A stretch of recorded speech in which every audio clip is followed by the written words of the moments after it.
Fancy, aren't they? My goodness. Good morning. Security remains the #1 priority in Iraq.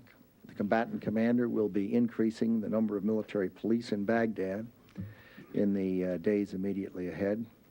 To strengthen the coalition presence, the commander is bringing elements of the 1st Armored Division into Iraq, as has been planned, I think, since last year. These forces were in the queue to flow in at this time. It is not some sudden new decision, as some have suggested. Is it shooting looters on site? No, I think everyone who's been asked that question, I don't know, someone in the press wrote that, and it came out of somewhere in Iraq, and it was knocked down by everybody who's been asked it in Iraq as having never been said or never been the policy. We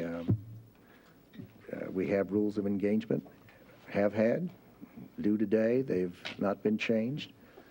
They permit, obviously, the use of whatever force is necessary for self-defense or for other selected purposes.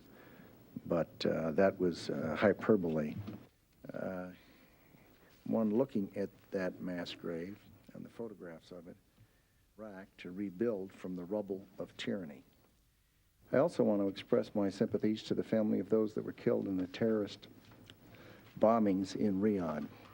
We're told that possibly 7 Americans were killed, along with the citizens of several other nations, and we deeply regret the loss of those innocent lives.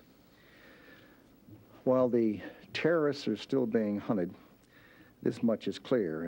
As Vice President Cheney put it earlier this week, there really is no treaty, there's no policy of containment or deterrence that works to deal with the problem of terrorism. The Saudis didn't do enough in advance of the Monday attack. You would tend to look at countries that have been, in fact, for example, helpful in Iraq or helpful in Afghanistan. And I suspect that you're going to see that as a pattern because those are the people you're working with. But it's not a matter that you're anti-something. It's that you want to look forward and be engaged with people that you're likely to be doing things with. Shouldn't be seen as a signal of displeasure. Oh gosh, you know, I guess it's a reality is all. A few areas have challenges, to be sure. Any changes on the peninsula are being worked very closely between the two militaries, between the two governments. So there's no surprises here. 2, no change will make the capability on the peninsula in South Korea less than it is today. It'll only improve it. Only improve it. And as the Secretary said, that does not necessarily mean more people. It's just capabilities we're talking about. Was there any concern about Saudi Arabia's military failing to protect